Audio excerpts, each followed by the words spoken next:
If it weren't for fossil fuels, half of us would be dead. We are alive thanks to them. If you're wondering how it is that Vladimir Putin has been able to wage war really quite effectively, well, it's because he's been still able to sell his oil and gas. We're still sending our own products to Russia via satellite states. I think part of the problem is so much of the way that we cover stuff at the moment is cast in really simple binary terms. You know, heroes and villains. You don't like tariffs, so you don't like Trump. It's really, really much more complex. Hey Conway, welcome to Politics Joe. It's an absolute pleasure. How are you? How does the day find you? It finds me well. It finds me excited. Good. Excited to have this conversation. I'm excited to be in this environment. Yeah, absolutely. In the basement, the Politics Joe basement. It's a thoughtful place. Well, it is. It's deep. It's reflective. It's pensive. Many of the great issues of the day decided in this basement, Ed. So I gather. So I'm just privileged to join the pantheon. We're glad to have you here. For those who don't know who you are, how would you like to introduce yourself? What do you do? I'm Ed, and That'll do. I guess I'm a journalist. I'm a hack. Sometimes I get described. Would you call yourself a hack? Well, yeah, I'm a hack because I've been doing kind of economics journalism for like 20 years, to the extent that sometimes I get described as an economist, and I have to say I'm actually not an economist. It turns out I have the exact opposite of the problem that Rachel Reeves has, which is that she goes around telling everyone that she's an economist, and people don't believe it. She is an economist, by the way, and I am not an economist, but people seem to think I am. No, I'm a journalist. I'm a writer, and I like to take stuff that you might think is a bit dull or a bit irrelevant and tell you why it's interesting and kind of go down little wormholes. I was about to say that's a great sell for anyone who's watching this interview, considering whether or not to stay for the next 30 or 40 minutes. And I specialise in dull material. It's not quite the sell we were looking for. No, it is. It is. We're talking because of your book, Material World. Did you enjoy it? I didn't read it. Our producer Laura did. So, which I did tell you before we started recording. So I've seen what you've done there, Ed. I've trapped you. How on side this interview was going to be. I just scrunch up the notes and throw them away. It's a gotcha question, isn't it? It is a gotcha question, but I should have expected that with a hack sat at the table next to me. Mainstream media. So because I haven't read it, then tell me what it's about. It's called Material World. Yeah. I got that bit. I've got the front cover. Yeah. And it is. I promise you should. I'm going to sell it to you over the course of the next however long we got. Yeah. And it is the story of why civilization depends far more than we kind of think it does on physical stuff, basically.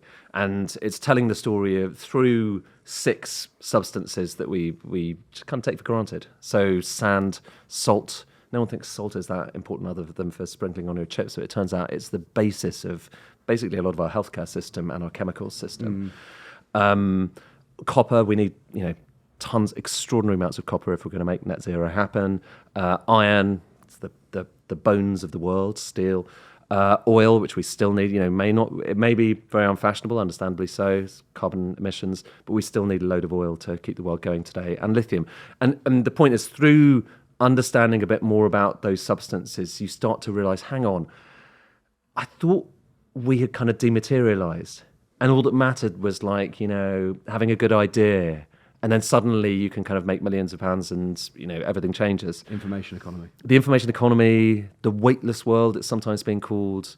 The fact that we're all in services. I mean, you and I are in services. It's all about ideas, advice, things like that. And actually, this country is massively, dependent on the services economy. But for all of that stuff to work, you still need the physical stuff underneath it. You still need the physical foundations. There is no Facebook without server centers. There are no smartphones without the silicon that we get out of the ground, and we literally dig it and blast it out of the ground in quarries, and it gets turned into silicon chips. And this conversation, no one would be able to watch this were it not for fiber optics that are the internet. The internet is fiber optics. It's not some ethereal web. It is a network of fiber optics. And what's fiber optic made out of? It's made out of glass. It's literally strands, what kind of wire-thin, hair-thin strands of glass that is made in turn from sand. And so part of the point of this is to think about the world differently. And I promise you, once you've read the book, which I know by the end of this, you're going to be like, actually, maybe I will bother to read the book. You'll be like, once you read it, you see the world differently. I promise you. Yeah. And I see the world differently now. I kind of walk around and I know where stuff has come from, and then you're like, wow, and that kind of changes your outlook, and I think in a good way. I'm familiar. A lot of your journalism does focus on sort of these compound materials, whether it's visiting ginormous solar farms. You mentioned oil there, and there is a maxim in your writing, in your journalism, about how energy essentially underpins the economy. Yeah. Can you talk about that relationship and also particularly sort of, well, I guess viewers will know why energy has become so relevant to them because they've started paying a whole lot more for it than they used to. But particularly in the UK as well, actually, energy prices are one of the key things that when you look at sort of any of these growth specialists, they might be microbloggers, they might be Substacks, whoever, the thing they quite often come back to is sort of the basic price for energy in this country. Should we start by talking about tomatoes? I'd love to. Yeah, tomato. It's the obvious, the obvious thing. Naturally, yeah. So if you do you even need to say it? Obviously, we just start with tomatoes, Ed. Yeah. Let's naturally segue to the tomato part of the conversation. Tomatoes are basically this energy intensive products. Actually, so are cucumbers. So are most foods. But tomatoes are particularly interesting because you see it in a few dimensions. So when you're eating a tomato, for the most part, the tomatoes that we eat, well, up until recently, they were made in big glass houses, greenhouses that we have in this country. Those greenhouses are heated for the most part with gas. Okay, so the gas is a part of the process of making a tomato. You need that heat. Those gas boilers that are keeping the greenhouses going, they also have this very clever thing where they take the carbon dioxide that comes out of the flues because you're burning gas. They capture that carbon dioxide and puff it into the greenhouses. So these greenhouses have a higher carbon, ppm than outside there. And because you've got more carbon dioxide, you've got more photosynthesis, and tomatoes love carbon dioxide, so they grow faster. And on top of that, the tomatoes, which by the way are kind of grown these hydroponic things for the most part, the tomatoes are fertilized with nitrogen-based fertilizer. Where does nitrogen-based fertilizer come from? Well, the vast majority of it comes from natural gas. So in three ways, we eat thanks to fertilizer, which in turn is made from natural gas. And in theory, you could kind of, if you were going to throw out all of the fertilizers in the world, which are made with natural gas, they're fossil fuel products, if you're going to throw those out, half the world's population would be dead. Like, we wouldn't be able to support half the world without these fertilizers, which are made from fossil fuels. And the point of that is just to say, when you were kind of wondering why was it over the course of the past, 2-3 years that my tomato prices and the rest of the food shop that you're doing has got more expensive, well, a lot of that is down to energy, because energy is the basis, the foundation. We talked about kind of the foundations of the world. Energy is like the ultimate foundation for every activity we do. When you look at GDP, economists talk about kind of GDP and all these different measures. What is GDP? It's us taking kind of activity, a lot of the time converting forms of energy into economic output. Even us, even in the services sector, we depend on energy.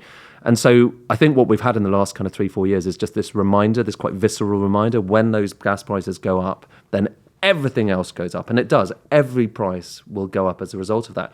And I had this kind of strange experience because obviously, so I wrote this book and I did a lot of the research kind of before the Russian invasion of Ukraine. So I had this sense of like, God, okay, well, if wholesale gas prices are going up, that is going to just have this kind of domino effect into the entire economy. And so I kind of saw in slow motion that was really kind of playing out. And so I was reporting about that a lot for Sky. But it's really profound. And I think most like politicians, most of us, I mean, I didn't. Most of us just don't spend that much time thinking about these kind of like the foundational, the skeleton of the world, or however whatever analogy you want to use. But once you do, you kind of realize, first of all, it's kind of amazing. It's like genuinely there are stories of wonder about how a silicon chip is made. Do you know like a silicon chip? I know you asked about tomato. We didn't ask about tomatoes. That was about energy. You're on topic. It's all right. But so a silicon chip. Okay, the transistors in a silicon chip are so small that they are literally invisible. They are smaller than the wavelength of visible light. You couldn't, even if you had the best eyesight in the world or the best optical microscope, you could not see them. This silicon chip just looks like this almost flat surface because they're so small. They are smaller than like a coronavirus. Actually, they're like 4 times smaller than a coronavirus. And all of these kind of astonishing technological advances are often just kind of stuck in our pocket, and we don't, I think, glorify them enough. And when you start to understand that hidden story behind everyday items, so whether it's a silicon chip or like a tomato, then you start to, I don't know, you start to respect the world a little bit more and see it through different eyes. It's more complex than we perhaps appreciate. It's more nuanced that we appreciate. You know, fossil fuels. No one is defending fossil fuels. Yeah. But if it's not for right now, if it weren't for fossil fuels, half of us would be dead. You know, we are alive thanks to them. And part of the difficulty of this point that we're in right now is a lot of our politicians have signed up to the energy transition and to net zero. And, you know, I think this is a good thing to do. But I think a lot of those kind of commitments have happened before anyone realised what it would actually involve. You know, you talk to Theresa May in that kind of circa 2019 period when she was signing up to net zero. I'm pretty sure if you'd asked her where fertilizers come from, she wouldn't have said, "Oh, natural gas." And yet they do. And so there was this big awakening we're going through right now. I think not just in the UK but elsewhere, where we're like, "Oh, hang on, okay. So how are we going to survive in the future and also have a clean economy and no carbon emissions?" And the answer to that is it's going to be really difficult, far more difficult than I think anyone really appreciates. Yeah, and I guess that's the kind of the thing that a just transition or a green transition tries to navigate, right, is a way that we can decarbonise and still maintain sort of critical industry. You mentioned, you're talking about natural gas and obviously instability in Europe, the Russia's illegal invasion of Ukraine and the consequences for prices there. There is obviously some pretty high-profile further instability happening right now in the Middle East. The fall of the Assad regime, the war in Gaza, the war in Lebanon. And typically actually I think this is an important point, that perhaps the political moment at the turn of the 21st century where, you know, we're talking about the end of history and sort of hyper-globalization, the victory of liberalism, that perhaps we almost lost sight of actually the point you were making there of how finely balanced and complex sort of the systems of global trade, industry and our economies are and how finely poised they are. And in the past, before that moment, typically when we saw instability in the Middle East, what that meant was, you know, soaring oil prices and serious ramifications across the rest of the global economy. Not quite the same has happened this time around. Could you talk a little bit about that and why that is happening? I think underlying that is the kind of single biggest, perhaps like the most consequential story, the most underrated story perhaps of the last kind of 10, 20 years, which is the American shale revolution. Like America is now the world's biggest oil producer. And if anyone had said that, you know, 20 years ago, they would have thought you were mental. But it has come from, you know, it was always, you know, producing a decent amount of oil, but it has come from kind of being a medium oil producer to being massive. And again, you know, there's a technological kind of revolution that's happened there, geological revolution.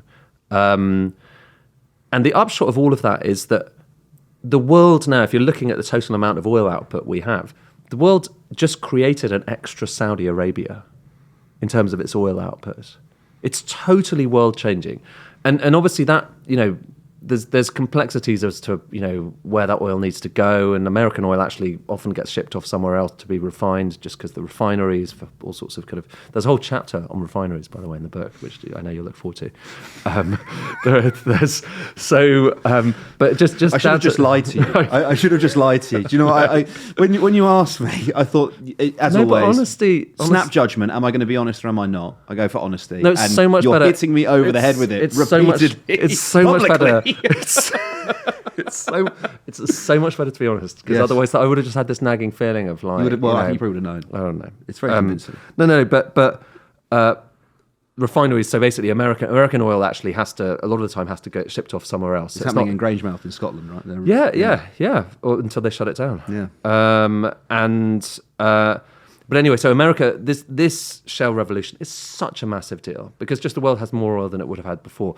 And this is not to say there's not going to be, it's still a big deal when there's instability in the Middle East, because Saudi is still, in a way, the kind of global central bank for oil because they just seem to have ready reserves of it to send out when you need it. And like I say, we still need a lot of this stuff. We can't escape from the fact that we still need a lot of oil. Obviously, some of it's going in cars, a lot of it's going in planes. A lot of it is going into petrochemicals. And there is barely an item around you that you'll touch on a daily basis that hasn't got some oil in it, in the form of plastics. So I think shale just did kind of shift that a little bit and made it so that the rest of the world wasn't quite so reliant on the Middle East. But we'll have to see. And I mean, it's a really interesting geopolitical moment at the moment with what's going on, obviously in Syria, Iran. Natural gas, Iran has got, alongside Russia, has got some of the biggest reserves of natural gas in the world. So we're still massively reliant on Iran. The same gas field that, the big gas field that Iran has is actually shared with Qatar. And so there's this kind of strange situation where they are both kind of literally sticking their straws into the same big reservoir and getting the gas out. Faster, yeah. And we're all dependent now. We're probably, who knows what's going to happen in Ukraine, but we're probably not going to be getting Russian gas for quite a while, or as much Russian gas. Actually, Europe is still getting Russian gas, by the way. That's the thing that no one wants to particularly talk about. In fact, Europe is still taking more Russian gas via liquefied natural gas than it did before the war. Did you know that? I did not know that. It's crazy. And yeah, we went, this is in my day job, we went to try and chase the tankers because there are tankers constantly right now as we speak. Tankers going from Siberia through down to, they've got their icebreakers, they're amazing kind of machines, going down into Zeebrugge, into other places in Europe, Dunkirk, and we saw them coming in. Some of these tankers, by the way, this is a total tangent, isn't it? I love it, keep going. Some of these tankers are operated and owned by British companies. So Britain is involved in this. We don't like to talk about this. This is like I'll start ranting about this. Keep going. No, do rant. No, but it's not about the book, so I don't want to. No, it's fine. Although it touches on it. So you're kind of public discourse is that Russia is essentially now an international pariah. That sanctions against yes. Sort of the most senior people in the effectiveness of that obviously can be debated. We could do a whole conversation about that, no doubt. And so presumably the British state and indeed British business interests would very much not like to be tied to the transportation and economic activity of Russian liquefied natural gas. And yet we are. I mean, it's there in black and white, and I've reported on it. And, people have protested outside this. There's a company, I think it's actually American owned or Canadian owned, but its main operation headquarters is in Glasgow. So they're in Glasgow. And right now there are tankers which are plying this trade up and down the kind of go along the coast of Norway. Sometimes they're through the Irish Sea, and they head down and they provide the natural gas that Germany and much of Europe needs. If you look at Spain, a lot of this stuff goes to Spain. Spain is not able to heat its homes and to keep a lot of its power stations going without Russian gas right now. Russian gas. There's this massive, as you're saying, there's a massive distinction between the kind of story we tell ourselves and our politicians tell ourselves about how, we wouldn't have anything to do with Russia now, and the reality, which is that we are still taking their gas, we're still taking their oil, but rather than taking it directly, it goes into India, goes through the Indian refineries, gets turned into kerosene and to diesel in India, and then gets shipped to the UK. It's still molecules that come out of the ground in Russia, but they get laundered along the way in India. We're still sending stuff. I'm ranting now, I'm sorry. Keep going. We're still sending our own products to Russia via satellite states like Kyrgyzstan and Azerbaijan. We sending cars, really high value cars are going to the borderlands of Russia and then mysteriously find their way into Russia. I mean, we went out to Georgia to see this process as it was happening. So I find it, there is a massive distinction and difference between what we tell ourselves about, how hard this economic war is and the reality of it.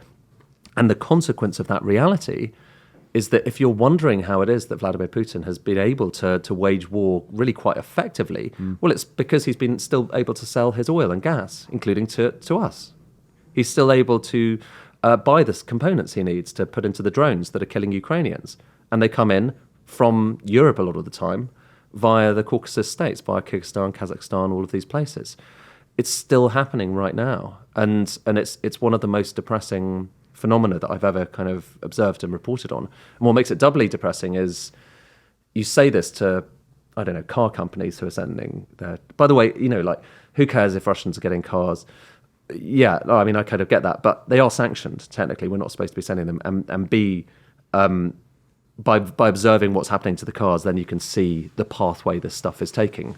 And then you can look, okay, and you know from the statistics, there's a lot of drone parts, radar parts that go into places like, I don't know, Kyrgyzstan and Georgia that suddenly mysteriously show up on the battlefield in Ukraine. So again, there's the story that the politicians tell us, and then there's the reality, and the reality is so different. And in a way, if I can bring it back to the book, you may. That's not dissimilar to what we're often kind of told. So we're often told net zero is going to be easy, it's going to be cheap, your power is going to be cheaper, and the world will be a kind of better, more functional place. But if you read this book, then you realize that, hang on, this is actually, it's complicated. It's not that it's not doable, but it's hard to see how it's going to be cheaper. It's not. In the short run, it's going to be much more expensive.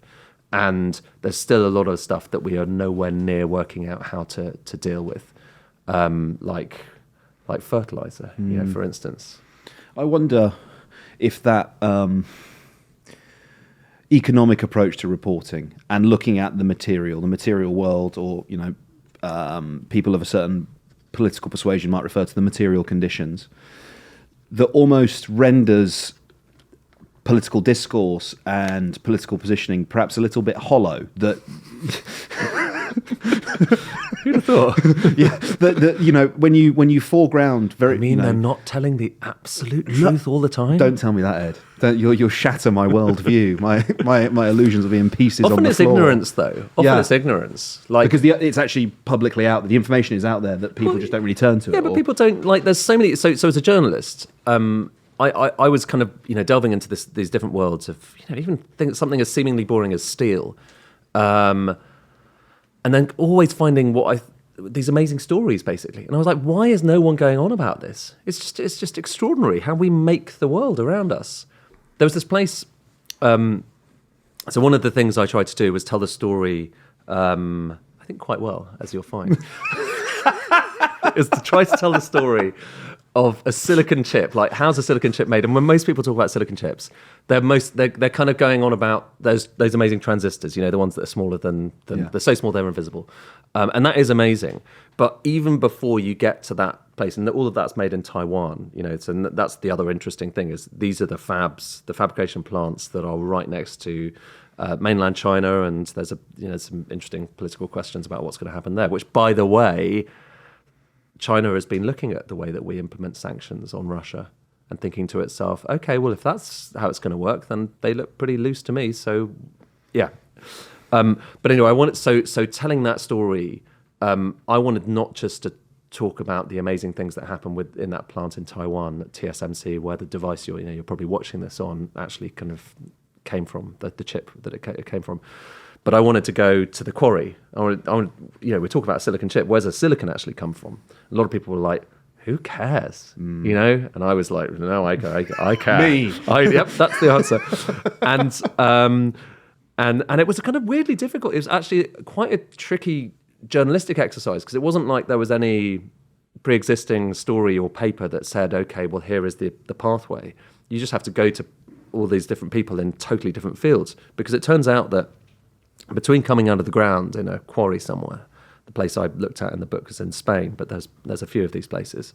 Between coming out of the ground and ending up in that plant in Taiwan, this thing, it probably goes around the world a couple of times. It goes to all sorts of different plants. It gets completely transformed through at least 4 different very complex, energy-intensive processes. It gets smelted away like steel. The silicon chip that we're using is actually much more carbon-intensive than steel. And we bang on about how steel is a big deal, and it is.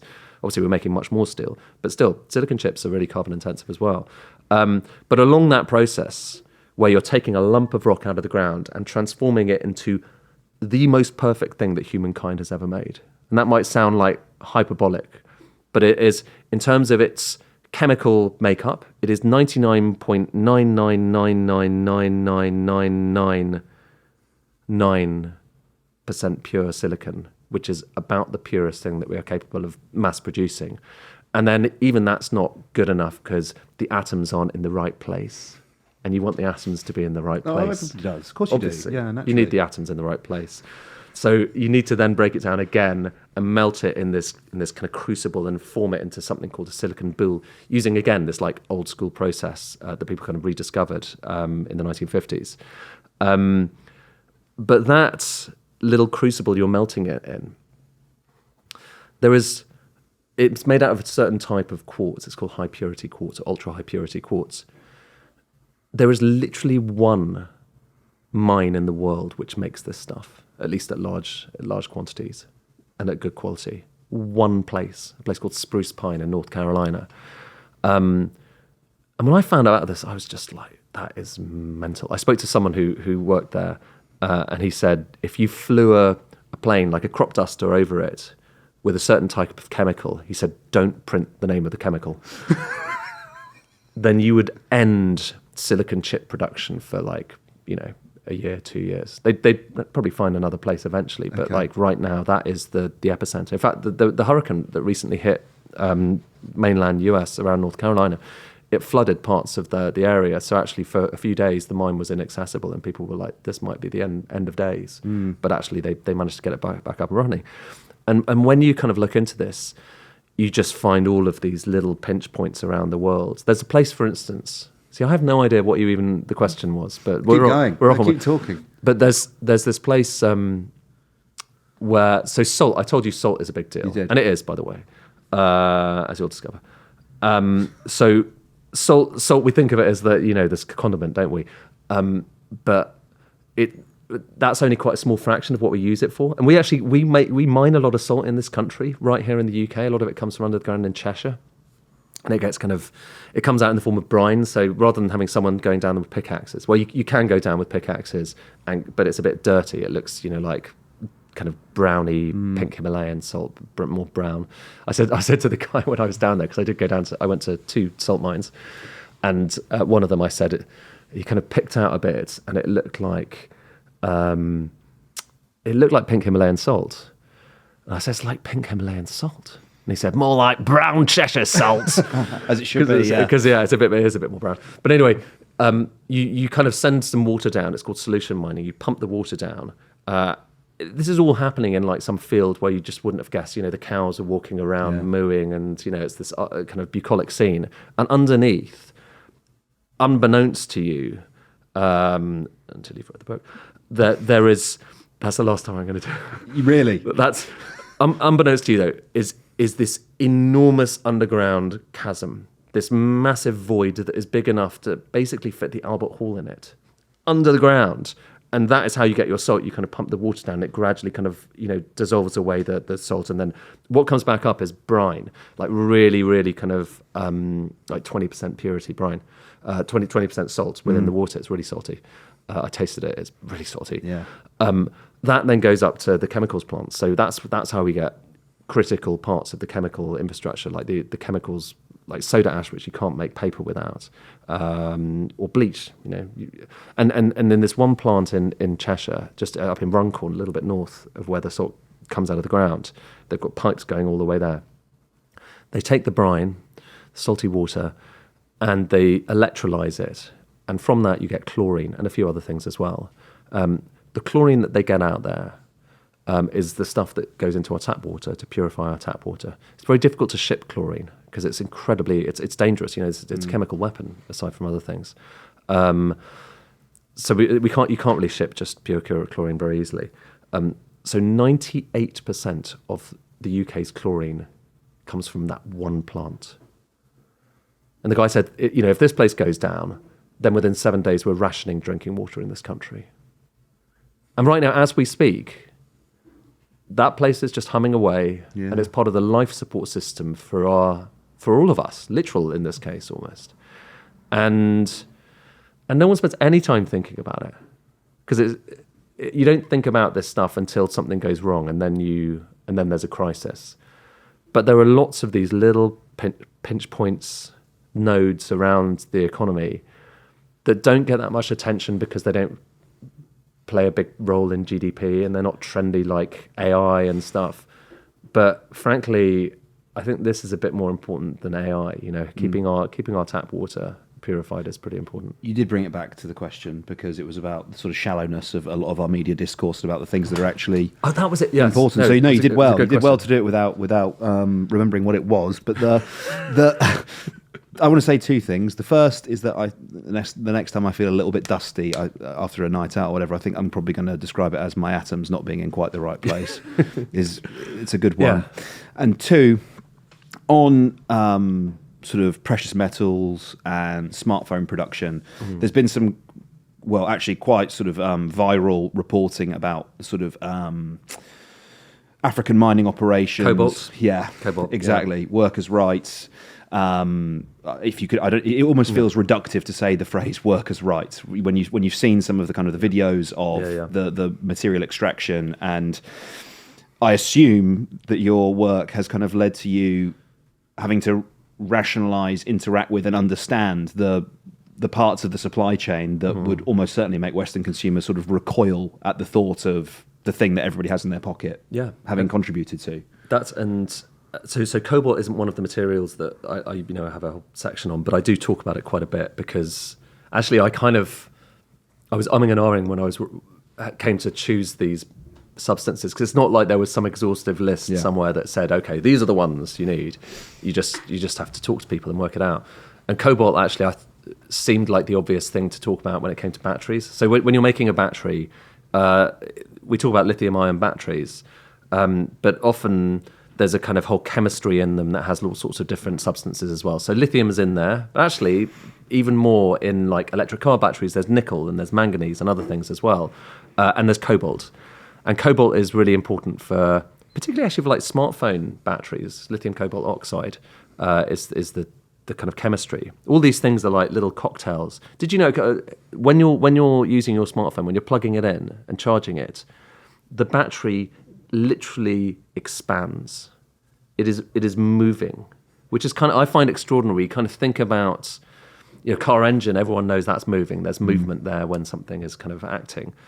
But because of the movement of the lithium ions within the battery from the cathode to the anode being the kind of the graphite, and the ions are moving across and nestling within that graphite, the thing expands. I find it, not enormously and not to the extent that you could perceive it, but it is happening right now as it discharges. I heard Elon Musk describe it. He was kind of like when a lithium-ion battery is being charged, it's, if you imagine sort of like a multi-story car park and multiple cars entering and finding a space to park themselves in, and therefore depositing charge. Yes. And that obviously as the car park fills up, it becomes harder for the cars to find a parking space. Therefore, that sort of final 20% of charging is the part that takes the longest, as opposed to begin with. But equally, if you were to consider, for example, the weight or the volume occupied in said multi-story car park when it was full of cars, you would go, oh yes, now it is heavier, it is bigger than it was before, because the charge is now within it. Yeah. No, exactly. It's a really good analogy, actually. And that's what that is those little lithium ions finding a space within the kind of graphite matrix within that battery. But what I think that underlines as well, and we'll get back to cobalt in a second, but which is interesting and which is actually quite profound for the moment that our economy is in right now, is that skill of making a battery. It's quite hard. And it's a particular type of engineering you need to think about how you're going to guide those atoms into the right place, those ions into the right place. It's chemical engineering, basically. It's about understanding chemistry. And if you think about it, a lot of engineering, like manufacturing, that we have tended to specialize in the West in the last kind of century, has been all about engines and steel moving in a particular way, and pistons and all of that stuff, and it's mechanical engineering, kinetic, and making batteries, which is kind of, if you look at an electric car, most of the value, kind of a comparable amount of the value of that car, is the battery, compared with the engine. So the engine is the most valuable bit of a conventional combustion engine car. The battery is the most valuable bit of an electric car. It's not the motor, it's the battery. The battery is the big thing. And that is just a different skill, the kind of understanding how you fabricate that. is a different skill to anything in our skill set within the UK and Europe for the last 100 years or so, which is like a really, really, really big deal because most of the batteries are made in China and to some extent Japan and Korea. But yeah, so you need these different cocktails and there's different kind of chemistries within different types of batteries that tend to make them work quite well. So smartphone batteries, they're lithium cobalt oxide, and they're kind of engineered to be really energy dense, so you can so they can be light basically, so you can carry your kind of phone around.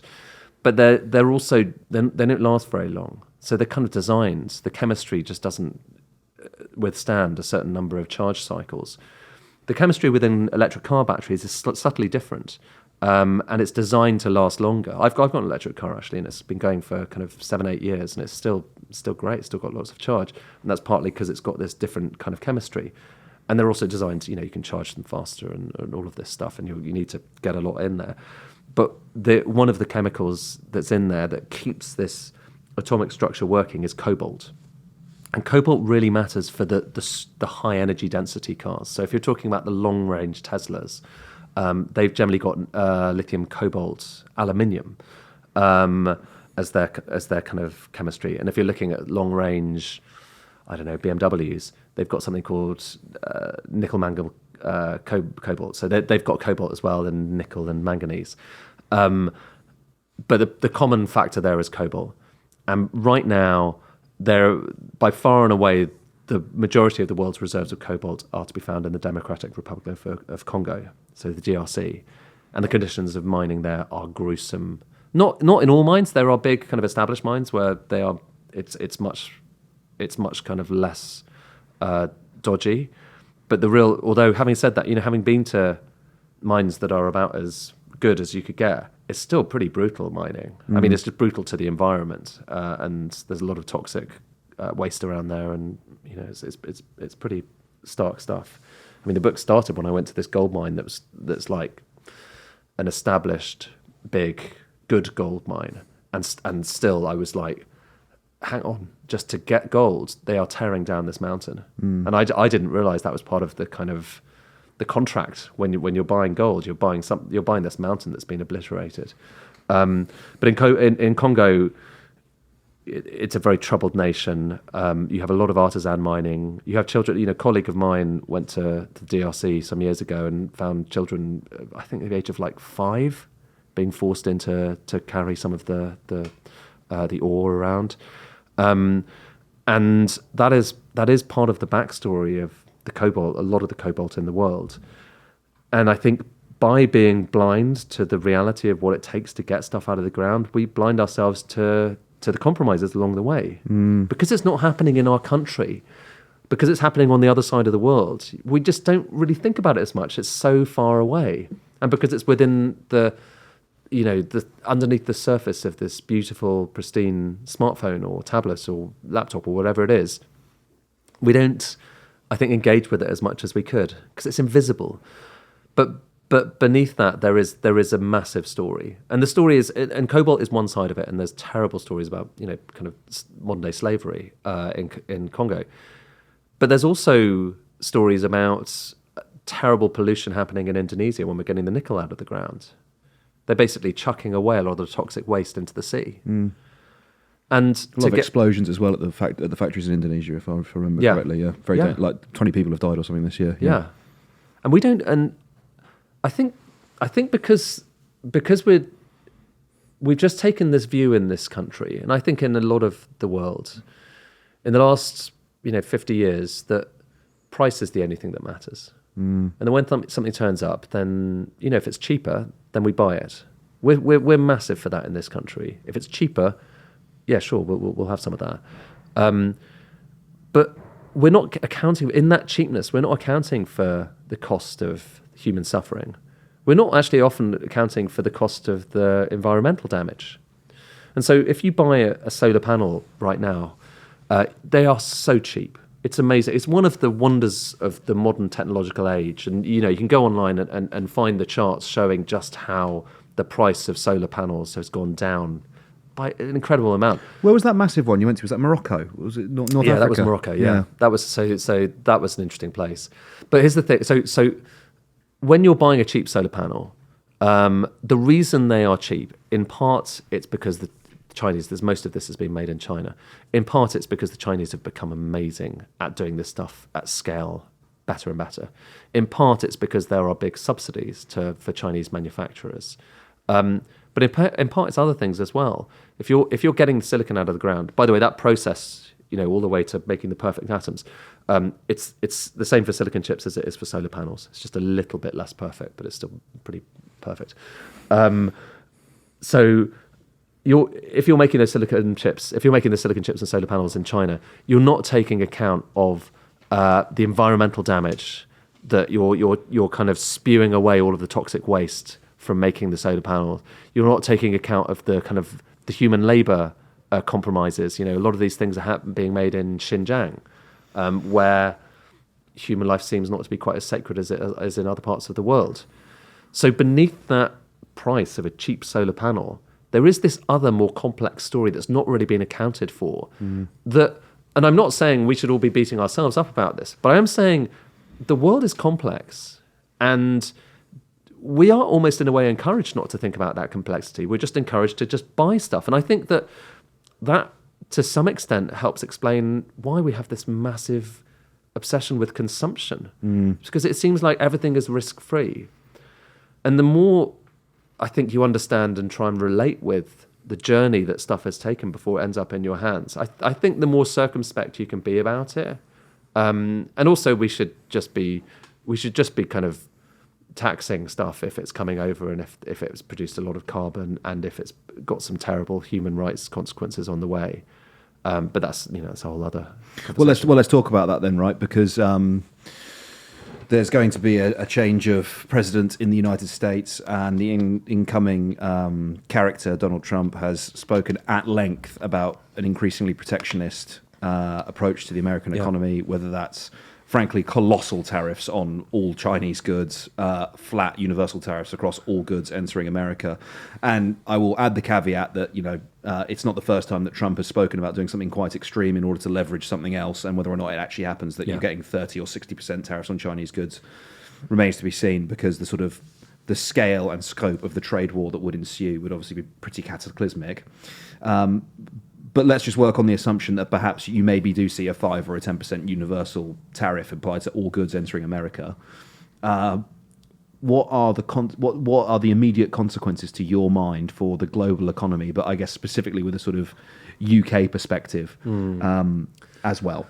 Well, gosh, it's a big question. It is, yeah. It's really big. It's probably the last one I'll ask you, and then I'll go off and read your book. I didn't mention it that time, did I? God, it's massive. So, and I listen. If you're a conventional economist, I said at the start, I'm not an economist. So Rachel Reeves is an economist. Yeah. But if you're a conventional economist, the T word, tariffs, is something you hate. You hate it because you're kind of trained in this idea of Ricardian comparative advantage. Ricardo, was this kind of the godfather. David Ricardo was the godfather of coming up with this notion that if we just specialize in what we're a little bit better at, then we can all get better off. And it kind of doesn't matter if you're not the best at everything. You just kind of focus on the stuff you're decent at. But for that to work, you need to have as free trade as possible and different parts. And gosh, if you think about the journey that silicon chip took when it went around the world, you can't make all things in one country. Autarky just doesn't make any sense. It doesn't make any geological sense because think about it. There's one mine in America where you get the stuff that goes into all of these crucibles, including China is still reliant on getting that stuff from America. And if you think about any product, I had this kind of like wild experience. Like not wild. It wasn't wild at all, actually, when I think about it. It was unchained. For me, it was like there was a moment, something going on inside me. Where I went to this factory in Birmingham. You can see it as Epiphanic then, it's exactly. and they're making little.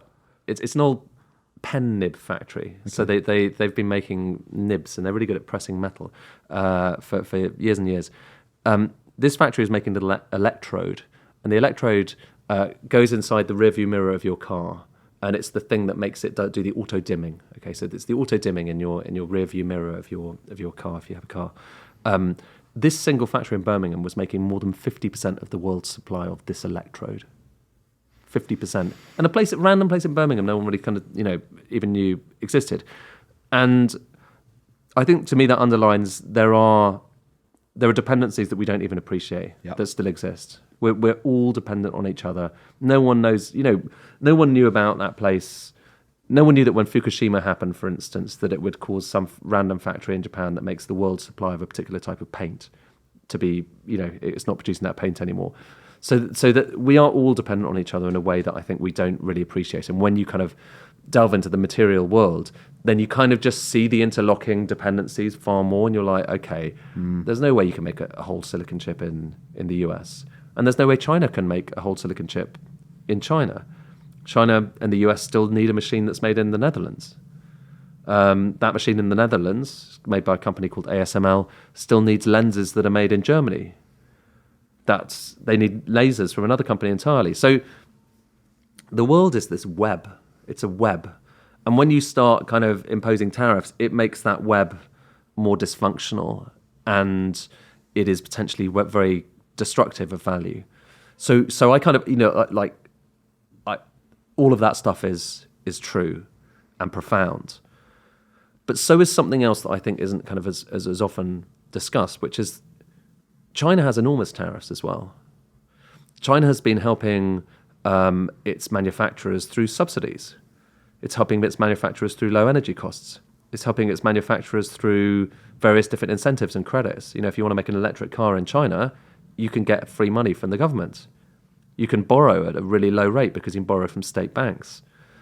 And you're protected from other companies. If BMW or someone else wants to send their cars into China, there are tariffs. And all of those things are designed to protect the Chinese manufacturing sector. And they are far, far more significant and generous trade protection measures than the US or Europe has. And so you have to kind of remember that we're not starting from this neutral world where everyone is on an even playing field. And while it's hard to, while I have problems with tariffs fundamentally, I think we need to just remember that there are lots of other countries which have tariffs right now.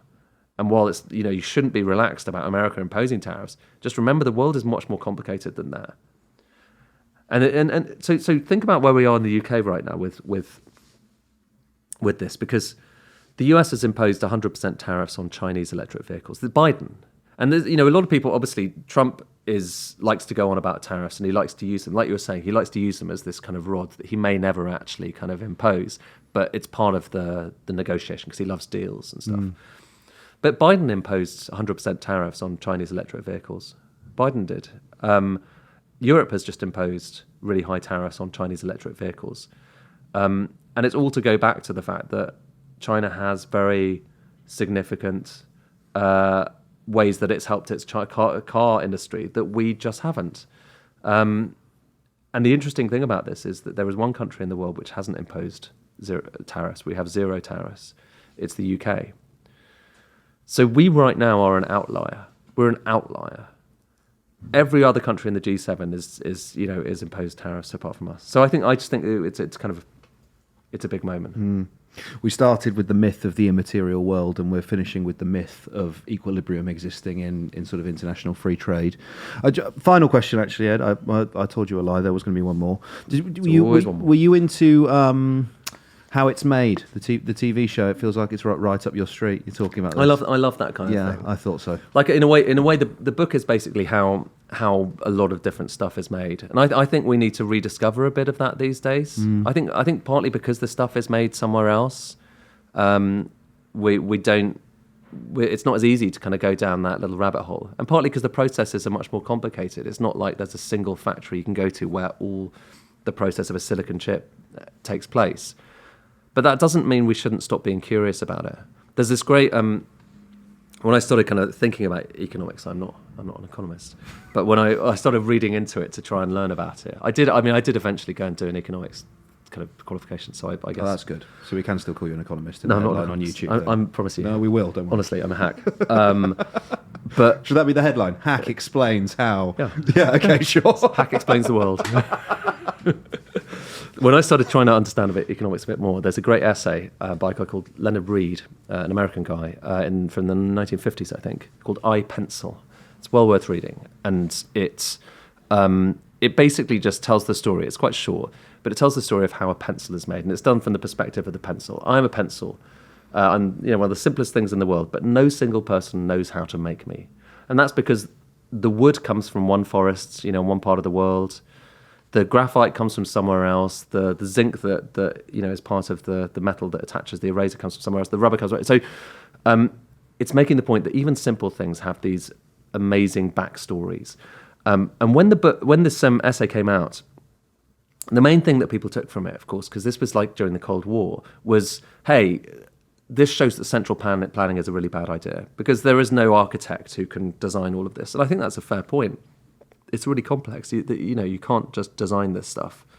But there's something else, which is just we should try and understand these processes. We should try and understand where stuff comes from. We should try and understand the supply chain's a really boring word, but the backstory of everything we're using a bit more. Because economics is really kind of agnostic about that stuff. It doesn't care. It doesn't care what journey a silicon chip took to get to you. It just kind of cares about the price when it arrives. And I think there is more to the story of our world than that. And part of the whole point of the book and just, I guess, some of the stuff I'm doing journalistically is just to say, hang on, it is more complicated than that. The tariff story is more complicated than that. The story of net zero is more complicated than that. And this is not to say, you have to be, this is, I think part of the problem is so much of the way that we cover stuff at the moment is cast in really simple binary terms, heroes and villains. You don't like tariffs, so you don't like Trump. You don't like fossil fuel companies, and so they're the evil ones, and so on. It's really, really much more complex than that. And that's not to say we shouldn't try to make the world a better place and we shouldn't embark on things like net zero. But I think we need to go in with our eyes open and trying to understand the complexity of the world. Part of if there's a subtext to the book, it is, how can we begin to understand the world that we want to inhabit in the future if we don't understand the world we inhabit right now? And our understanding of the world right now, the conventional wisdom, mainstream media, the establishment, it's surprisingly simplistic and rudimentary, and there is much more complexity and wonder there beneath the surface. Ed Conway, it's been an absolute pleasure having you in the basement of ideas. Material World is out now, paperback, and I will read it after speaking. See, I told you eventually we'd get there. We've got there. I wore you down. You had your epiphanic moment in Birmingham. I've had it down here in the basement. Thank you, Ed. Thank you.